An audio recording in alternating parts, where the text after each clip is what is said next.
Katika episode ya pili Balali inafungua na kutuonesha kina Zoa wakiwa wanajiandaa tayari kwa ajili ya party ya leo usiku. Kumbuka kwamba wako ndani ya kisiwa. Lakini upande wa Mwamba anayefahamika kama Odo, yeye alikuwa na mashaka, hakuwa na shobo kabisa hata na party ambayo itakwenda kufanyika siku ya leo. Na kama sikosei walishasemaga wahenga wasiwasi ndio akili. Mishale ya saa 3 usiku wakati kila mtu ameshajiandaa kwa ajili ya party, lakini walionekana bidada mmoja anayefahamika kama Amoa akimchukua Mwamba anaitwa Alvin kwa sababu jamaa anapenda sana kupiga piano na siku ya leo kuko na piano katika eneo hili la kisiwa. Wakati kila mtu anafikiria kuhusiana na hii party itakayokwenda kufanyika hapa, lakini Mwamba Odo yeye alikuwa anafikiria kuweza kutoroka. Akavua ile bracelet na moja kwa moja akawa anatoka nje ya kisiwa hiki. Lakini ile time yuko juu kabisa ya vilele vya mlima, aliweza kuwashuhudia baadhi ya watu wakiwa wanabeba vitu kutokea ndani ya kisiwa hiki na wanavitoa, na kuna boti yao iko pale kando. Na mara baada ya Mwamba Ivan kumaliza kupiga kinanda, basi moja kwa moja akaenda kumfuata bidada Amo na kuweza kumkisi. Hii inamaanisha kwamba hawa watu tayari ni wapenzi. Basi baada ya hapo lisikika neno moja tu, music, yani party likawa limeanza. Kila mmoja akaendelea kudance na kurukaruka tu. Lakini wakati huo kuna Mwamba mmoja anayefahamika kama Charlie akaanza kumtongoza bidada mmoja hapa. Bidada akawa ametema kando. Baada tu ya Mwamba Charlie kukataliwa, basi moja kwa moja akanywa kile kinywaji cha blue ambacho kwa mara ya kwanza walipoingia hapa katika kambi kiliwalewesha sana, na wakajikuta wamelala na wanakuja kuamka wako watano tu ndani ya kisiwa kizima. Mwamba akiwa amelewa na mwili unawasha kweli kweli, akaamua kumfuata bidada mmoja hivi kumwambia kwamba bana, naomba nikate kiu yangu. Lakini bidada akamwambia kwamba hivi unajua kwamba siku ya kesho tunaweza tusiondoke hapa na tutaishia kufa huko ndani. Licha ya kwamba Mwamba alikuwa amelewa, lakini kauli kidogo iliingia ndani ya akili yake. Lakini upande wa pili tunaonyesha bidada Zoa akiwa na yule mshikaji wake ambaye ametokea kuivana sana hapa ndani ya kisiwa, akiwa anamwambia kwamba kunywa kinywaji cha blue bana ili uweze kurefresh kidogo mwili wako. Na bidada baada ya kutumia tu kile kinywaji cha blue akajikuta anaanza kumpenda sana huyo Mwamba na kuanza kumshikilia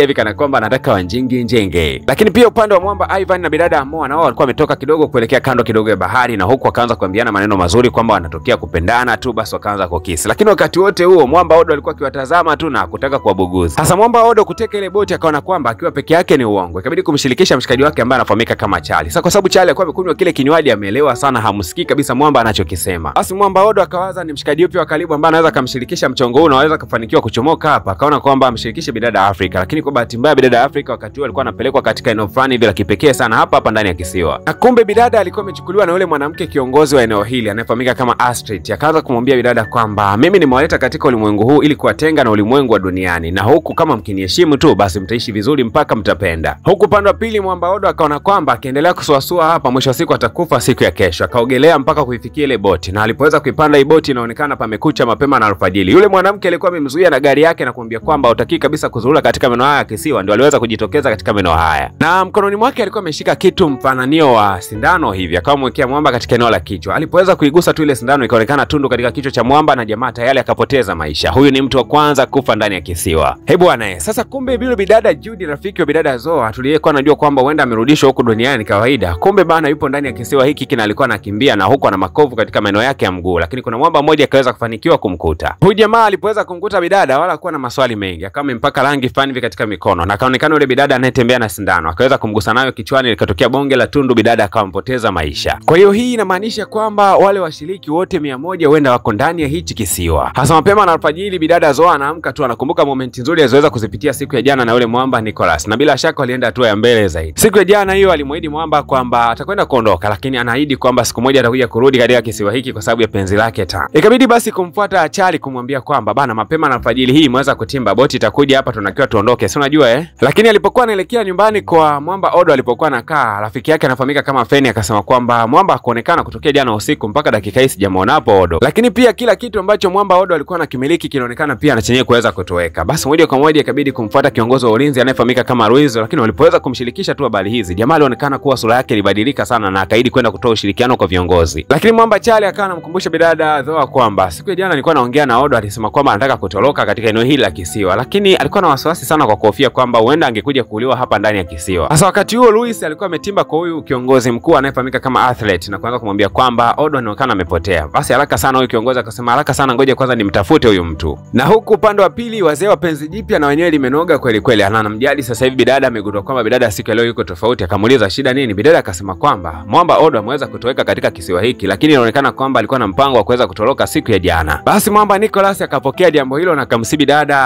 asichanganyikiwe na wala asiwe na mawazo. Yeye atakwenda kuunganisha kikundi cha utafiti, watakwenda kutafiti na kugundua kwamba wapi Mwamba alipoelekea. Lakini akamsihi dada tena kwamba usidiscuss jambo hili na mtu mwingine yeyote nje ya mimi. Lakini yule bidada roommate wa Mwamba Odo alikuwa akimtafuta jamaa na huku akimfuata Luis na kumwambia kwa ishara kwamba naomba tusaidiane tumtafute Odo, naamini kabisa yuko katika kisiwa hiki. Basi bana mwisho wa siku yeye Charlie pamoja na Luis wakawa wamekubaliana kuweza kumteka mlinzi mmoja na kuweza kumwibia kadi yake ili moja kwa moja waweze kuitumia kadi hiyo kwenda kuingia katika vyumba na kuweza kukagua je, wapi ni mwamba alikoelekea. Bana, Luis akafanikiwa kumshawishi mlinzi mmoja, kisha akawa amechukua kadi yake na bidada akawa amepokea ile kadi kwa upande wa nje wa nyumba na kuelekea moja kwa moja katika department za ulinzi. Mbaya zaidi, bidada aliingia ndani katika ile kompyuta kubwa ambayo ilikuwa inaonyesha rekodi za wao wakiwepo katika hichi kisiwa, na hii kompyuta ilikuwa inaonyesha kwamba matukio ya mabadiliko ya tabia yao baada ya kuingia ndani ya hiki kisiwa. Lakini alipokuwa anatafuta faili la mwamba Odo, akashangaa kuona kuwa katika faili la Odo imeandikwa Odo is eliminated, yani Odo ametolewa nje kabisa hiki kisiwa. Lakini ili neno eliminated mara nyingi hutumika kwa mtu aliyeweza kuuliwa. Bidada akapata mashaka na kugundua kwamba Odo atakuwa ameweza kuuliwa. Wakati huu akashtukia kwamba Othan yule mlinzi ameweza kushtukia kwamba kadi yake haipo kwa sababu alikuwa akimtazama kupitia CCTV kamera. Bidada ikabidi kufanya haraka sana kutoka hapa ndani ili je. Ni kweli kabisa kama bidada alivyokuwa anahisi. Othan alihisi kwamba ameiangushia ile kadi katika ile jumba ambalo alikuwa ameingia na Luis. Na ni kweli bana, bidada akawahi katika eneo hilo na kuirusha kadi. Kisha mwamba Othan alipoweza kufika hapo akalikuta ile kadi yake iko humo. Akaamini kwamba hakuna kilichokuwa kimeendelea tofauti. Kiongozi wa kisiwa akatangaza msako mzito ufanyike ili kumtafuta mwamba Odo, lakini akatangaza habari njema kwamba bidada Africa amekubali kubakia ndani ya kisiwa hiki. Lakini pia akatangaza kwamba hata Ivan amekubali kubakia ndani ya hichi kisiwa. Kumbe bana, Ivan ameweza kushawishiwa na ule Oma ambaye ni mwenyeji wa eneo hili. Huyu mwamba Ivan ukiachana tu na kushawishiwa na bidada kimapenzi kubakia huko, lakini pia alikuwa anabanwa sana nyumbani kwao kwa sababu yeye ni mtoto wa kishua na mzazi wake alikuwa anambana sana na kutokumpa uhuru kabisa. Lakini ile siku dogo anaondoka, alikuwa ametuma ujumbe nyumbani kwao na kumwambia kwamba naelekea katika party na ndakuwepo sipo kwa muda kidogo ila ndakuja kurejea. Na huu ujumbe kumbuka kwamba wanaotuma ni wale watu waliochukua simu zao. Lakini mzee wake akagundua utofauti mkubwa sana wa jambo kwa sababu si kawaida ya mtoto wake kuweza kutuma ujumbe pindi anapogundua amefanya jambo la ovyo. Akahisi kwamba huenda kuna jambo fulani liko tofauti. Akaagiza wapelelezi maarufu kabisa kuhakikisha kwamba wanapeleleza namba iliyokuwa imetuma ujumbe. Lakini huku katika kisiwa mwamba Charlie amekaa kando kidogo ya bahari na anawaza kweli kweli. Bidada Africa alipoweza kutokea akasema kwamba anahisi kwamba Odo yuko sahihi kabisa kuondoka ndani ya kisiwa hiki. Lakini bidada Africa akamwambia Charlie, Odo hayuko sahihi kabisa. Tunatakiwa tubakie hapa ndani kwa sababu hapa ndo penye amani ya mioyo yetu. Kwa kawaida kile inapofika nyakati za jioni basi wao wanakusanyika katika mfumo wa duara na kila mmoja anaelezea jana yake. Mwamba Ivan akamaliza kuyachana yote alionayo ndani ya mtima, lakini ikawa imefika zamu ya mwamba Charlie. Lakini Charlie alikuwa anawaza sana juu ya kupotea kwa mwamba Odo. Akawa anawaza huyu jamaa jana alinishirikisha kabisa kwamba tuondoke, alafu mimi nikawa nimemgomea. Akawa amekasirika na kusema kuwa siko tayari kufanya mambo ya kijinga hayo. Na kisha mwamba Charlie akawa anaondoka, lakini bidada akamsina kumwambia kuwa arudi asimulie maisha yake. Mwamba kuwa na namna yote kabidi kurudi tu na kwenda kusimulia mambo ya maisha yake yote. Basi Charlie akaanza kufunguka juu ya jana yake akisema kuwa nilipokuwa mdogo bana nilikuwa nikicheza na mdogo wangu katika maeneo fulani hivi ya mto. Kwa bahati mbaya dada yangu aliweza kufa kwa kunywa maji. Kutokea wakati huo wazazi wangu walikuwa wananilaumu sana. Yaani kifupi nikawa ni mgomvi mkubwa sana wa wazazi wangu. Mpaka sasa hivi hawajawahi kabisa kunisamehe. Naumia sana katika jambo hilo. Lakini huyu mwanamke akasema kuwa katika kijiji chetu hamna mtu ambaye anapaswa kumuumiza mwenzake wala hakuna mtu atakayekuja kukuumiza katika maisha yako yote. Baada ya mwamba Charlie kufarijiwa sana akajikuta tu anasema kuwa niko tayari kubakia ndani ya hiki kisiwa. Lakini Zoa akawa ameshtuka na kusema kuwa mbona inaonekana kama vile unatuchezea mchezo ambao unatusababisha tuendelee kubakia ndani ya kisiwa hiki. Bidada akatulizwa, lakini bado bidada alikuwa amekasirika na kuondoka katika lile eneo. Mwamba Nicholas akazidi kumfuata bidada huko akimtuliza na kumwambia kwamba tulia bidada, tulia, why are you complaining? Na bidada Zoa akawaka sana kwa kusema kwamba sitotulia mpaka boti itakapokuja na kutuchukua katika hiki kisiwa. Lakini Mwamba akabidi kuzungumza akisema kuwa haitowezekana kabisa boti kuja katika maisha yako yote hapa kisiwani. Bidada akaona kuwa basi hapa ni vita mura. Moja kwa moja akawa anafikiria kwenda kuitoa ile bracelet yake katika mkono, na hayo ndio wakiwa mawazo yake ya kuweza kufanya hivyo nyakati za usiku. Ishara za usiku wote wakiwa wamevulia zile bracelet, basi wakawa wanaingia katika maeneo fulani hivi ya mapango. Lakini Mwamba Nicholas akamwambia bidada kwamba anatakiwa kutulia sana na asikurupuke kabisa. Na walipokuwa wanazama ndani kabisa katika yale mapango, wakakutana na mwili ambao ulikuwa umelazwa juu ya kuni. Nikana kwamba ni kama kuna tambiko fulani ama rituals huwa yanafanyika katika maeneo haya. Aliponyenyua tochi yake atazame huu mwili vizuri, ndipo akajagundua kwamba ni bidada yule Judy rafiki yake ambaye yeye mwenyewe ndiye alikuwa amemshawishi kuja katika hiki kisiwa. Bidada alilia sana kwa sababu bidada Judy ni kama kila kitu kwake. Akajikuta mpaka ameweza kupata homa, akawa analala ndani na hatoki kabisa nje. Basi akachukuliwa Luis na kumwambia kwamba ampeleke bidada hospitalini. Bidada Zoa alipochukuliwa na kupelekwa hospitali, basi vipimo vikawa vinaendelea kama kawaida, na baadaye ilikuja kugundulikana kwamba hana tatizo lolote. Basi ikabidi kutoka pale hospitalini na moja kwa moja alienda kutana na bidada Africa ambaye alibaki anamshangaa tu. Africa alikuwa hana bracelet katika mkono wake. Bidada Zoa alipojaribu kumuuliza akasema kwamba amesaini yeye kubakia ndani ya hichi kisiwa. Kumbe bana, ukisaini kubakia hapa katika kisiwa basi wewe unavuliwa ile bracelet. Lakini akaja yule mwamba Eric, msimamizi katika hiki kituo, akampatia bidada zawadi ya ua akimpongeza kuweza kukubali kubakia hapa katika kisiwa. Lakini Zoa akamsi kumsihi na kumwambia kwamba isije kawa unajutia maamuzi yako siku za mbeleni. Sasa bwana, usiku wa leo likatolewa tangazo kubwa sana kwamba kutakopo na kimbunga kikubwa sana, lakini pia kutakuwa na mafuriko. Kila mmoja anapaswa kuwa ndani ya chumba chake. Na wakati kila mmoja anazidi kukimbilia ndani, Mwamba Chali aliendelea kulandalanda huko nje. Unadhani nini ambacho kitakwenda kujili ama nini kitakachokwenda kumpata? Kumbuka kwamba unatakiwa kugusa alama ya kusubscribe kama bado, lakini unatakiwa kugusa alama ya kulike kadri uwezavyo. Kumbuka kwamba tamthilia hii inakwenda kutoka sasa hivi episode inayofuatia. Kama unavyoweza kuiona juu kabisa hapo upande wa juu wa screen yako, basi ukigusa hiyo na moja kwa moja inakupeleka kuitazama sehemu ya 3.